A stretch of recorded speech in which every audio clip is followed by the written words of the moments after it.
Israel की मुश्किलें कम नहीं होने वाली, क्योंकि इसराइल जंग में 7 तरफ से घिरा हुआ है। इसराइल को एक एक कदम सोच समझकर उठाना पड़ेगा, वरना 7 मोर्चों की युद्ध में इसराइल तबाह हो सकता है।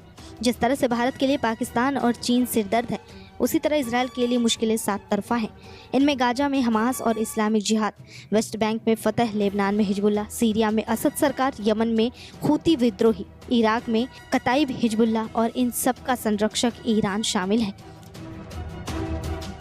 वहीं इसराइल का अब तक का साथ अमेरिका भी बढ़ते युद्ध की आशंकाओं के बीच हाथ पीछे खींचता दिख रहा है। सीरिया के राष्ट्रपति बशर अल असद अपने अस्तित्व का श्रेय ईरानी रिवॉल्यूशनरी गार्ड कॉर्प्स यानी कि IRGC को देते हैं, जो सीरिया में ईरान गठबंधन वाले जिहादी मिलिशिया के पूरे नेटवर्क को वित्तपोषित, सुसज्जित और संचालित करता है। सीरिया में इनकी संख्या कथित तौर पर 60,000 से 1 लाख के बीच है। हिजबुल्लाह ने पहले ही नए नेताओं और कमांडरों की नियुक्ति करनी शुरू कर दी है। इजरायली हमले से हिजबुल्लाह की संगठनात्मक प्रभावशीलता कुछ समय के लिए प्रभावित होगी, लेकिन इसकी पूर्ति की जा सकती है। हिजबुल्लाह के पास आज भी 50,000 आतंकवादियों वाली मिलिशिया है। इसे सीरिया में एक शक्तिशाली IRGC द्वारा संचालित समर्थन, बुनियादी ढांचे, अतिरिक्त जनशक्ति से भी लाभ होता है।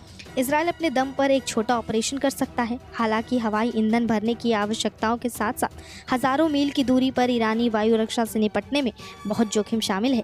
लेकिन अगर सफल भी हुआ तो इस तरह के ऑपरेशन से ईरान के परमाणु कार्यक्रम को कम ही नुकसान होगा।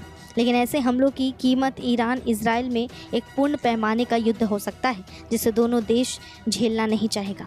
हालांकि अमेरिका कभी भी राजी नहीं होगा कि इजराइल ईरान के परमाणु प्रतिष्ठानों पर हमला करे। अगर ऐसा होता है तो मध्य पूर्व में अमेरिका को सबसे ज़्यादा खतरा होगा और उसे ना चाहते हुए भी युद्ध में कूदना पड़ेगा। पिछले 1 दशक में क्षेत्र में अमेरिका की प्रतिष्ठा और प्रभाव में कमी देखी गई।